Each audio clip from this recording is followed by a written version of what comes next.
Hello students, कैसे हैं? बढ़िया हैं। मैं याद तिवारी तिवारी क्लास में आपका स्वागत करता हूं। आज हम लोग एनसीईआरटी की एक्सरसाइज 7.10 का सॉल्यूशन करेंगे।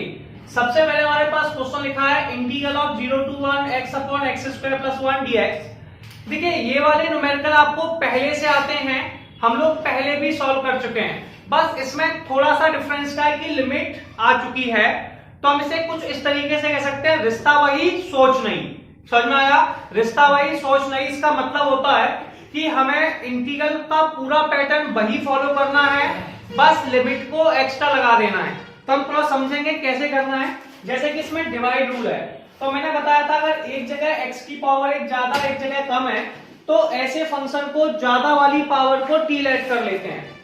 तो हम लोग लेट कर लेंगे एक्स स्क्वायर प्लस के 1 बराबर में t। अब डिफरेंशियल करेंगे, ठीक है। सबसे पहले हम करेंगे एक्स स्क्वायर का डिफरेंशिएशन। किसका? एक्स स्क्वायर का। तो एक्स स्क्वायर का डिफरेंशियल हमारा 2x dx और t का डिफरेंशियल dt आ गया। एक्स स्क्वायर का डिफरेंशियल बेटा 2x dx, t का डिफरेंशियल dt आ गया। इसमें से हम लोगों को dx का मान निकाल लेंगे, तो 2x को नीचे भेज दिया, dt अपॉन में 2x आ गया।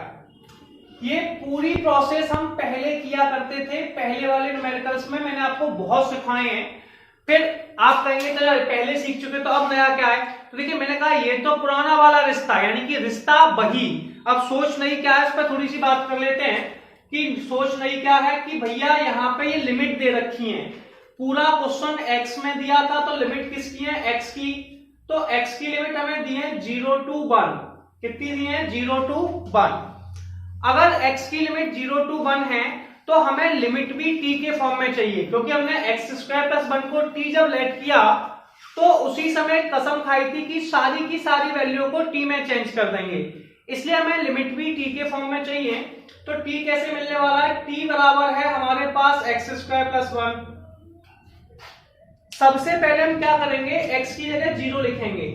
जैसे ही मैंने 0 लिखा, आंसर आ गया 0 का स्क्वायर प्लस 1, ठीक है। फिर 2, फिर मैंने x की जगह 1 लिखा, तो ये हो गया 1 का स्क्वायर प्लस के 1। अब देखिए, मैंने थोड़ा सा आपको समझाने के पर्पज से बड़ा करके लिख दिया है। तो 0 प्लस 1 तो भैया 1 होता है, और 1 का स्क्वायर प्लस 1 2। तो ये जो लिमिट आ गई है, ये हमारी t की लिमिट है, और हमें सारी वैल्यू को t में चेंज करना होता है।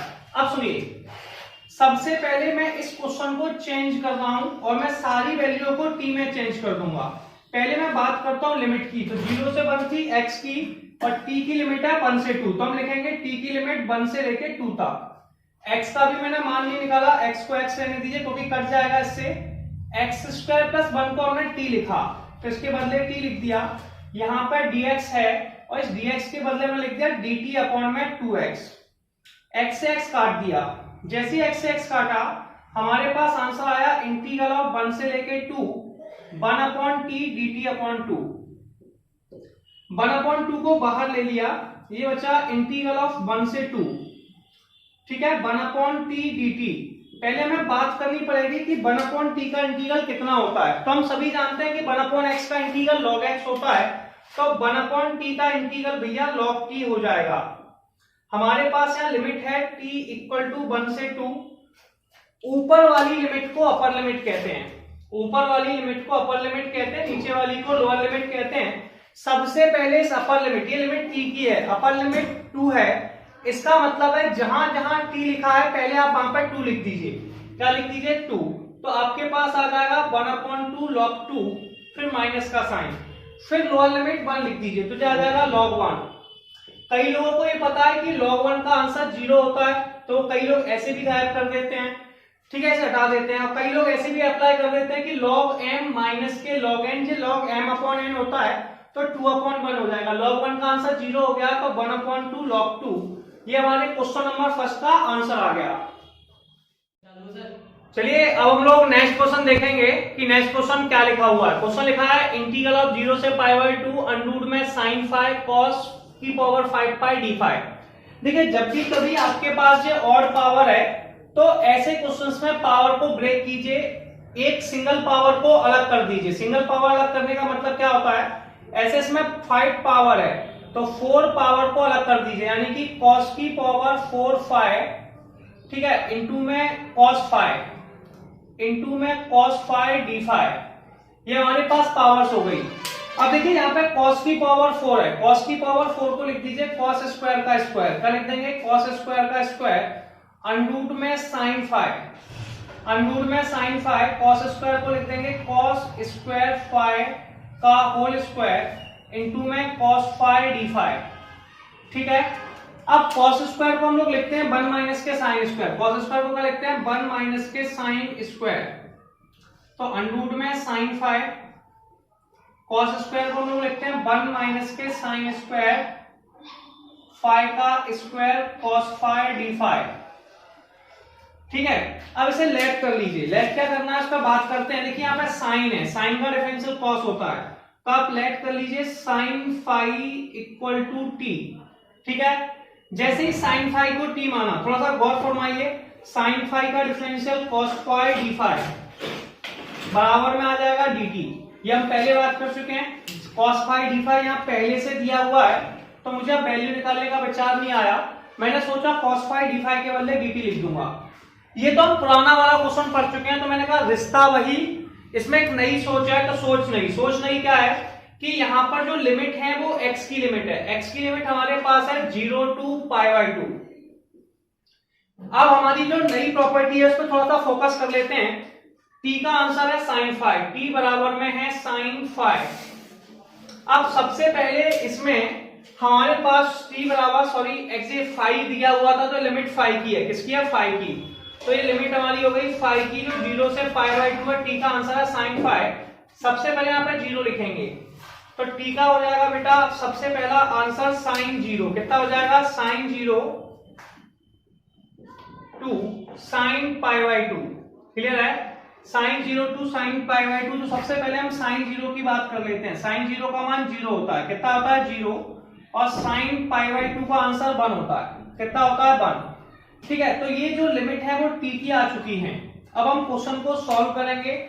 अब सॉल्व कैसे करते हैं यार, देखिए इसको हमें t में चेंज कर रहे हैं, किसमें t में, t लेट कर लिया है, तो हम सबसे पहले लिखेंगे इंटीग्रल ऑफ 0 से t, ठीक है, अंडररूट में sin t, अंडररूट में sin t, और बेटा ये लिखा है 1 माइनस के sin स्क्वायर, अंडररूट में sin t, sin फाइव का मान कितना है t, तो अंडररूट में t 1 माइनस के, बेटा ये होगा sin स्क्वायर, तो t स्क्वायर का square, cos five D five को dt लिख दिया। अब यहाँ पे थोड़ी सी जो गलती थी वो ये थी कि जब फाइव की लिमिट 0 से π/2 थी, t की लिमिट 0 से 1 है, तो 0 से 1 ये t की लिमिट है। अब अपने पास जो वैल्यू है वो है 1 माइनस टी का स्क्वायर, इसे हम ओपन करेंगे a माइनस बी के होल स्क्वायर से। a माइनस बी का होल स्क्वायर होता है a स्क्वायर माइनस के 2ab प्लस के b का स्क्वायर।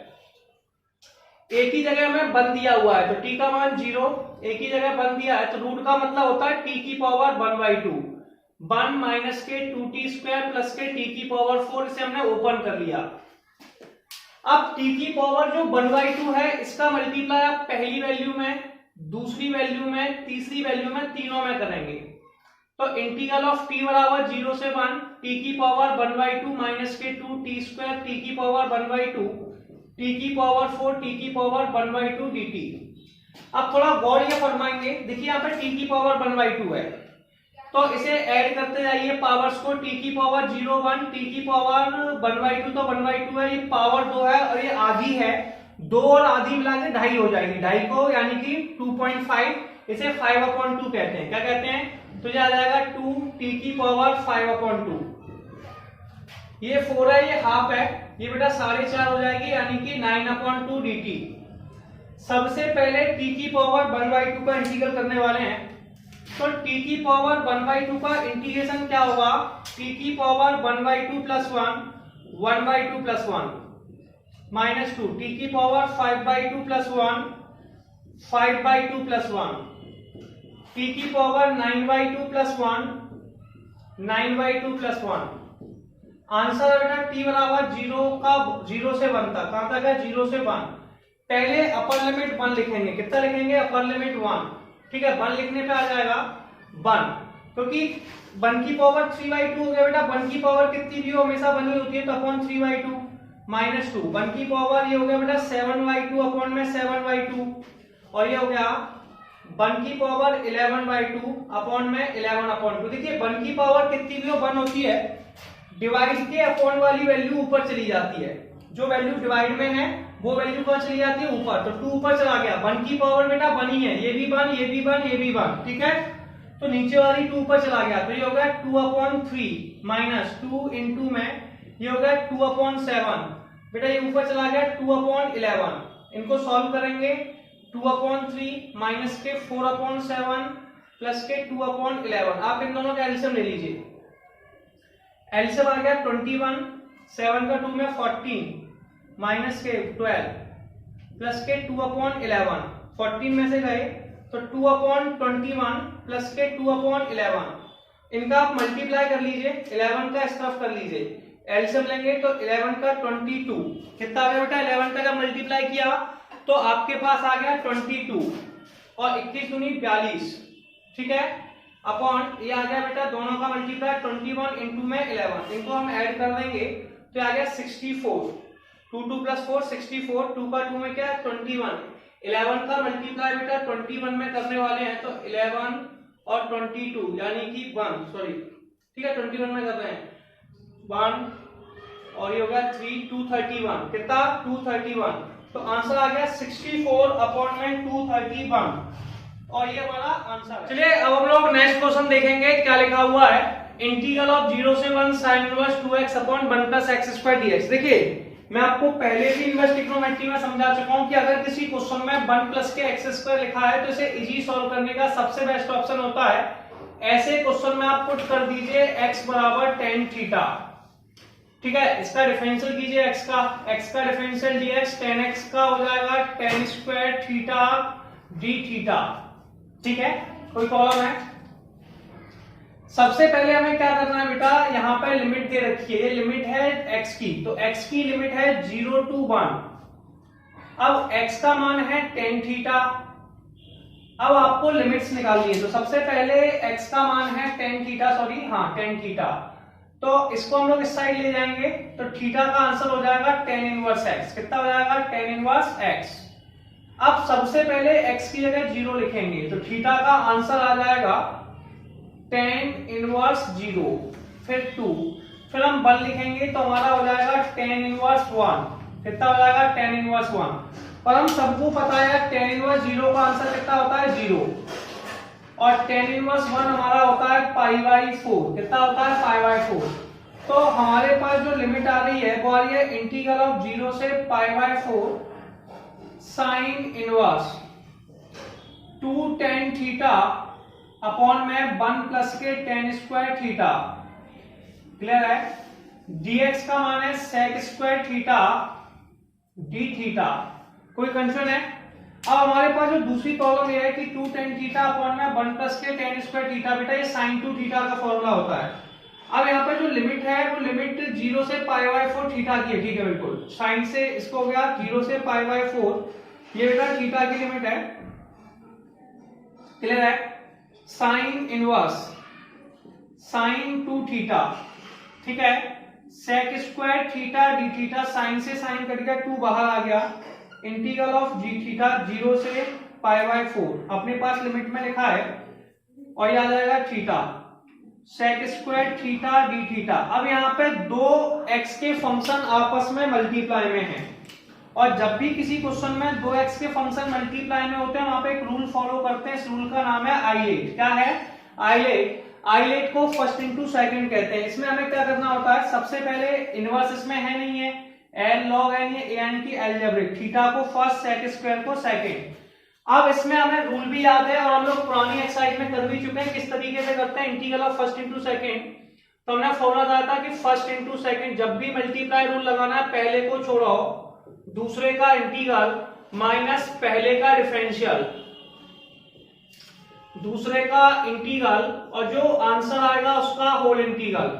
ठीक है, इसमें फर्स्ट फंक्शन है थीटा, तो देखिए अपन ने 2 लिखा, पहले थीटा को छोड़ा, इंटीग्रल किया सेक स्क्वायर थीटा का, ठीक है, फिर minus differential of theta, integral of sec square theta D theta, इसका आ जाएगा बेटा होल इंटीग्रल। लिमिट हमारे पास है थीटा की 0 से π/4, कितनी है 0 से π/4, ठीक है। सबसे पहले हम लोग sec स्क्वायर थीटा का इंटीग्रल करेंगे, तो 2 जैसे ही sec स्क्वायर थीटा का इंटीग्रल करेंगे ये हो जाएगा tan थीटा माइनस, अब हम डिफरेंशियल ऑफ थीटा करेंगे, थीटा का डिफरेंशियल 1 होता है, sec स्क्वायर थीटा का इंटीग्रल हो जाएगा tan थीटा d थीटा, और लिमिट थीटा की आ जाएगी 0 से π/4। ये मैंने लिमिट बाहर लिख दी है जो इंटीग्रल करने के बाद रखी जाएगी।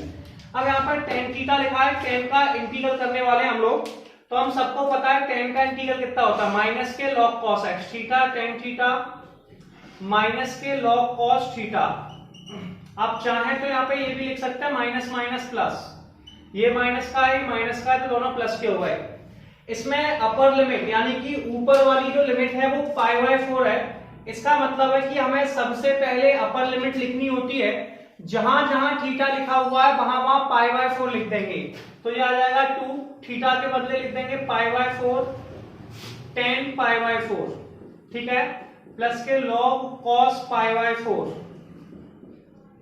फिर लोअर लिमिट 0 लिखेंगे, लोअर लिमिट में साइन चेंज कर देते हैं तो माइनस का साइन लगाएंगे, माइनस के थीटा की वैल्यू 0 है, माइनस के log cos 0, cos 0 का मान 1 होता है। देखिए tan π/4 ये 1 होता है, तो 2 इंटू में π/4 इंटू में 1, log cos π/2 का 1/√2 होता है, और ये हो जाएगा log cos 1। log 1 का आंसर 0 होता है। इसे बेटा रूट का मतलब होता है, इसे 2 की √2 है, इसका मतलब होता है t की पावर 1/2। इसे नीचे से ऊपर ले जाएंगे, √2 का मतलब नीचे से ऊपर ले जाएंगे, तो ये हो जाएगा 2, और ये आपका आ गया π/4 प्लस के log √2 ऊपर चला गया, तो बेटा ये होगा 2 की पावर माइनस के 1/2। log 1 का आंसर 0 है। इसमें हम एक फॉर्मूला लगाएंगे log m की पावर n का, जो होता है n log m, ठीक है। पावर नीचे आ गई, तो ये आ गया आपका 2 π/4 माइनस के 1/2 log 2। इस 2 का हम दोनों में मल्टीप्लाई कर देंगे, पहले हम करेंगे π/4 में मल्टीप्लाई, फिर करेंगे 1/2 में। π/4 में किया, π/2 आ गया, इसमें करेंगे तो आ जाएगा log 2, तो आंसर आ गया π/2 log 2।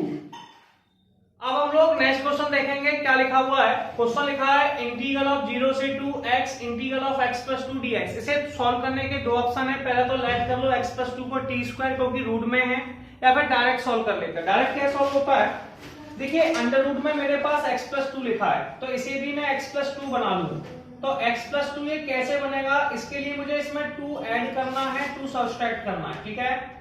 और अंडर वाली वैल्यू को लिख सकता हूं x + 2 की पावर 1/2 dx, ठीक है।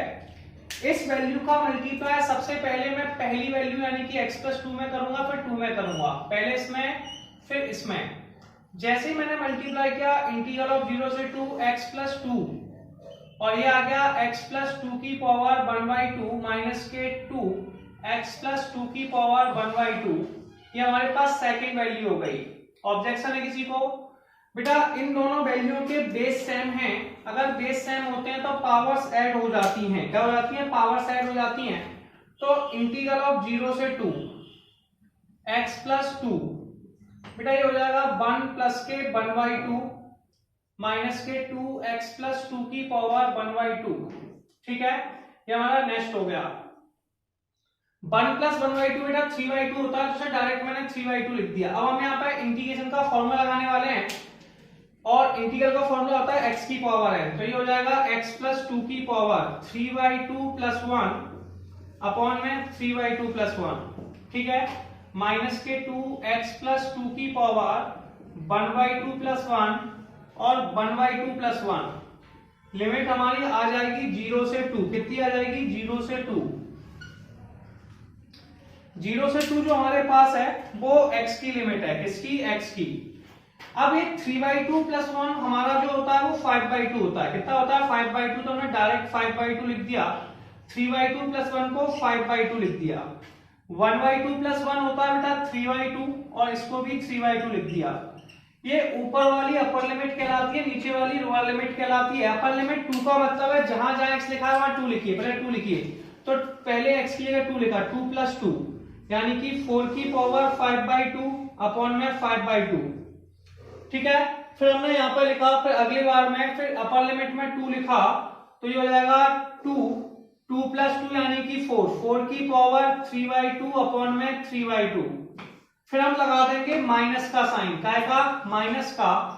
फिर लोअर लिमिट 0 लिखेंगे तो 0 लिखने पर 0 प्लस 2 यानी कि 2 की पावर 5/2 अपॉन में 5/2।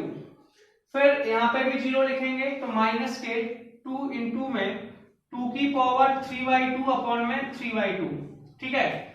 अब जो डिवाइड की वाली वैल्यू है वो ऊपर चली जाएगी, क्लियर है, इसमें भी चली जाएगी, इसमें भी चली जाएगी और इसमें भी चली जाएगी। ठीक है, इसको सॉल्व करेंगे। सॉल्व कैसे करते हैं इसमें थोड़ा सा डिस्कशन कर लेते हैं। ऊपर 2 चला गया तो ये होगा 2/5, 4 की पावर 5/2। ठीक है, 2 ऊपर चला गया 4/3। ठीक है, 4/3, 4 की पावर 3/2। ये हमारे पास वैल्यू आ गई। फिर माइनस का साइन, नीचे वाली वैल्यू ऊपर चली गई 2/5, 5 की 2/5, 2 की पावर 5/2 माइनस नीचे वाला 2 ऊपर चला गया 4/3, 2 की पावर 3/2। इसे सॉल्व करना है बेटा। अब एक पावर में है स्क्वायर, इसको बेटा लिख सकते हैं 2 का स्क्वायर। किसका स्क्वायर लिख सकते हैं? 2 का स्क्वायर। तो 2/5 इंटू में 2 का स्क्वायर। ठीक है, माइनस के 4/3, इसको भी लिख सकते हैं 2 का स्क्वायर। अब यहाँ पे बेटा जो पावर है वो 2.5 है तो 2/5 इसको लिख सकते हैं ऐसे। हमने बोला था 5/2 कितना होता है?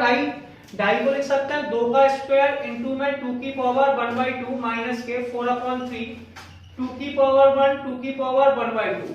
क्लियर है?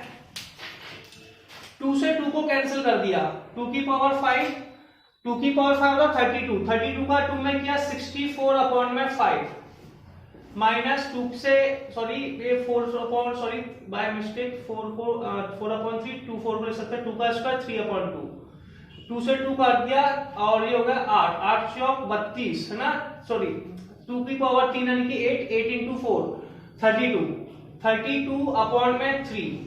फिर माइनस का साइन लगाएंगे और 2 का स्क्वायर यानी कि 8/5 और 1/2 को √2 लिख देंगे माइनस के 4 दूनी 8/3 √2। अब हमें इसका एलसीएम लेना है। क्या लेना है? एलसीएम। तो सबसे पहले हम बात करेंगे एलसीएम के बारे में। एलसीएम कैसे लेते हैं? 3 का इस तरफ कर सकते हो आप, चाहो तो 32 दोनों से कॉमन ले लीजिए। ठीक है, तो एलसीएम आसान हो जाएगा। 32 कॉमन ले लिया तो यहाँ पे बचा हमारे पास दोनों में से 2/5 माइनस के 1/3। इसमें से बेटा 8√2 कॉमन आ जाएगा, दोनों में से 8√2 कॉमन ले लीजिए, बचा 1/5 माइनस के 1/3। इसका एलसीएम लीजिए 32। ठीक है, 3 दूनी 6 माइनस के 5/15। क्लियर है? माइनस के 8√2। क्लियर है? और ये हो जाएगा 3 माइनस के 5/15। 6 में से 5 गया, कितना बचा? 1/15 और एक आ गया माइनस के 2 तो माइनस 8√2 माइनस के 2/15। दोनों को सॉल्व किया 32/15 प्लस के 16√2/15। तो ये हमारे पास आंसर आ गया। अब हम लोग नेक्स्ट क्वेश्चन देखेंगे कि नेक्स्ट क्वेश्चन क्या लिखा हुआ है। तो क्वेश्चन हमारे पास है इंटीग्रल ऑफ 0 से π/2 sin x 1 plus cos square dx। देखिए इसमें कुछ मत कीजिए, cos स्क्वायर है तो लेट कर लीजिए cos x equal to t। cos x का डिफरेंशियल होता है माइनस के sin x dx बराबर में dt। साइन को नीचे भेज दिया तो dx का मान आ गया माइनस के dt अपॉन में sin x। कितना आ गया? dt अपॉन में sin x। सबसे पहले हम लोग लिमिट्स की बात कर लेते हैं। तो x की लिमिट कितनी है? 0 to π/2। कितनी है? 0 to π/2। t का आंसर है बेटा cos x। कितना है? cos x। सबसे पहले हम लोग यहाँ पे 0 लिखेंगे तो cos 0, फिर π/2 लिखेंगे तो cos π/2। cos 0 का आंसर 1 होता है। कितना होता है? cos 0 का आंसर 1 होता है और cos π/2 का आंसर 0 होता है। क्लियर है? तो इंटीग्रल ऑफ हमारे पास आ गया t का 1 से लेके 0 तक। क्लियर है? सबसे पहले sin x को sin x रहने दीजिए और नीचे आ गया 1 प्लस के t स्क्वायर। dx का मान है माइनस के dt अपॉन में sin x। हमने इसे t में कन्वर्ट कर लिया, साइन से साइन काट दिया, माइनस का साइन बाहर आ गया। इंटीग्रल ऑफ t बराबर 1 से लेके 0 तक 1/1 प्लस के t² dt। अब हमें बेटा इतना सा याद रखना है कि इंटीग्रल 1/1 प्लस के x² किसका फॉर्मूला होता है? तो 1/1 प्लस के x² बेटा tan इनवर्स x का फॉर्मूला होता है। किसका होता है? tan इनवर्स x का। तो सबसे पहले अपने पास ऑप्शंस बनता है tan इनवर्स t। कितना? tan inverse t integral t बराबर 1 से 0, पहले अपर लिमिट 0 लिखिए तो ये हो जाएगा tan इनवर्स 0 माइनस के tan इनवर्स 1। tan इनवर्स 0 का मान 0 होता है, tan इनवर्स 1 का मान π/4 होता है। माइनस माइनस प्लस हो गए तो प्लस के π/4 आंसर आ गया। कितना आ गया? प्लस के π/4 आप लोगों का आंसर आ गया।